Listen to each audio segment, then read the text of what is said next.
Baik, kembali lagi di channel TV Story. Pada kesempatan kali ini kita akan memberikan update informasi terbaru seputar tenaga honorer.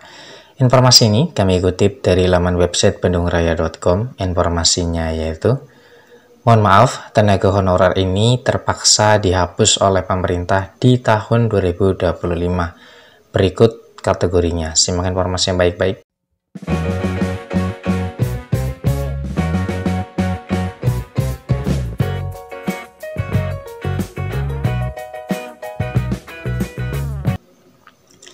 Lengkong.ayo.bandung.com. Mohon maaf, tenaga honorer kategori ini terpaksa dihapus oleh pemerintah di tahun 2025.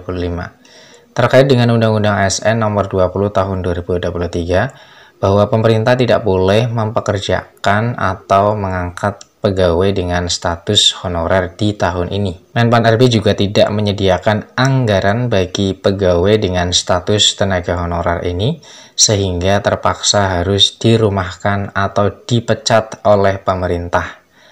Pemerintah terus melakukan penataan tenaga honorer di tahun 2025 ini agar menciptakan sistem kepegawaian yang lebih profesional dan efisien ke depannya. Langkah tersebut tentu menghadirkan kebijakan terbaru lewat BKN atau Badan Kepegawaian Negara untuk menetapkan kategori tenaga honorer yang berhak dan tidak berhak untuk mengikuti seleksi P3K. Melalui seleksi P3K ini, tenaga honorer memiliki kesempatan yang luas untuk bisa menjadi ASN dan mendapatkan NIP dari pemerintah. Kebijakan tersebut juga telah diatur dalam keputusan Menpan RB nomor 15 tahun 2025. Lantas, apa kategori tenaga honorer yang terpaksa dirumahkan oleh pemerintah sehingga status kepegawaiannya dihapus? Yang pertama, tenaga honorer yang baru bekerja setelah Oktober 2023. Yang kedua, tenaga honorer yang tidak termasuk dalam database BKN.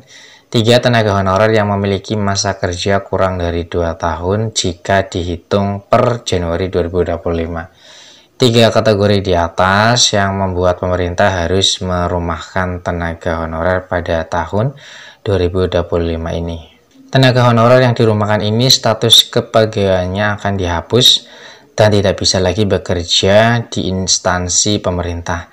Sebaliknya, ini kategori tenaga honorer yang memiliki kesempatan untuk mengikuti seleksi P3K dan pasti diangkat menjadi ASN jika mengikuti seluruh rangkaian seleksi. Yang pertama, honorer yang dinyatakan tidak memenuhi syarat atau TMS pada seleksi administrasi P3K tahap 1.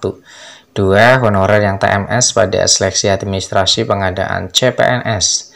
3. Honorer yang belum pernah melamar seleksi pengadaan ASN. Kemudian yang keempat, honorer yang memenuhi syarat administrasi tetapi tidak mengikuti seleksi kompetensi P3K tahap 1. Yang ketiga, honorer yang memenuhi syarat administrasi tetapi tidak mengikuti seleksi CPNS 2024. Kebijakan pemberhentian tenaga honorer ini sudah dilakukan oleh beberapa daerah, sehingga banyaknya pekerjaan yang tertunda gara-gara hal ini. Sebagian pemerintah kabupaten juga tengah mencari solusi agar tenaga honorer yang dirumahkan ini bisa kembali bekerja di instansi pemerintahan. Demikian informasi mengenai tenaga honorer kategori ini terpaksa dirumahkan oleh pemerintah pada tahun 2025. Selanjutnya, informasi kami kutip dari laman website rri.co.id. Informasinya yaitu, kriteria honorer yang terancam dirumahkan pada 2025. Simak informasinya baik-baik. KBRN Jakarta, pemerintah tengah gencar melakukan reformasi dalam penataan tenaga honorer. Hal ini untuk menciptakan sistem kepegawaian yang lebih efektif dan profesional.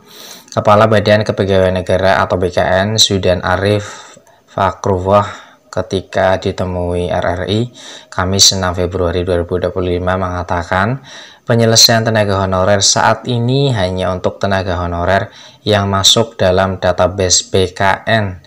Nasib tenaga honorer yang tidak memenuhi syarat untuk mengikuti seleksi P3K tahap 2 terancam dirumahkan. Regulasi tersebut tertuang dalam Undang-Undang Nomor 20 Tahun 2023 yang mengatur bahwa larangan kepala daerah untuk menerima tenaga honorer baru. Selanjutnya, tenaga honorer yang bisa mengikuti seleksi P3K tahap 2 hanya yang terdata database BKN dan honorer non-database minimal kerja 2 tahun aktif, ujar Zudan. Sementara itu, tenaga honorer yang tidak masuk dalam database BKN masih menghadapi ketidakpastian. Di sisi lain, pemerintah juga memberikan kelonggaran bagi tenaga honorer yang telah bekerja minimal 2 tahun hingga Oktober 2023. Lantas siapa saja tenaga honorer yang akan dirumahkan pada tahun 2025 ini?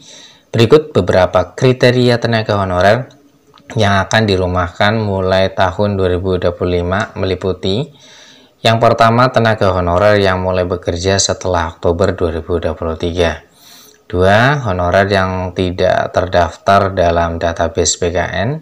3. Honorer dengan masa kerja kurang dari 2 tahun hingga Januari 2025. Dampak kebijakan tenaga honorer yang dirumahkan ini sudah diterapkan oleh berbagai daerah, misalnya di Sumatera Barat. Selain itu, tenaga honorer masa kerja kurang dari 2 tahun di Jembrana, Bali juga mengalami nasib yang sama, dirumahkan. Tenaga honorer yang terdampak kebijakan ini menghadapi masa depan yang tidak menentu. Sementara itu, pemerintah daerah sedang mencari solusi agar mereka tetap memiliki peluang kerja, kata Zudan. Selain satu opsi yang sedang dipertimbangkan adalah skema outsourcing melalui perusahaan pihak ketiga. Dengan cara ini, tenaga honorer bisa tetap bekerja di instansi pemerintah, meskipun dengan status kontrak dari penyedia tenaga kerja. Namun pelaksanaan ini bergantung pada anggaran daerah dan regulasi yang ada. Kebijakan penghentian tenaga honorer yang tidak memenuhi syarat untuk mengikuti seleksi P3K tahap 2 menandai langkah tegas pemerintah dalam menata ulang sistem kepegawaian. Meski bertujuan meningkatkan profesionalisme ASN, kebijakan ini juga membawa tantangan sosial yang perlu segera diatasi agar tidak memicu keresahan di masyarakat. Demikian informasi yang bisa kami share, semoga bermanfaat. Tetap semangat dan optimis. Mudah-mudahan untuk ASN P3K atau honorer di tahun ini bisa diangkat menjadi pegawai ASN. Terima kasih atas perhatiannya. See you next time. Assalamualaikum warahmatullahi wabarakatuh.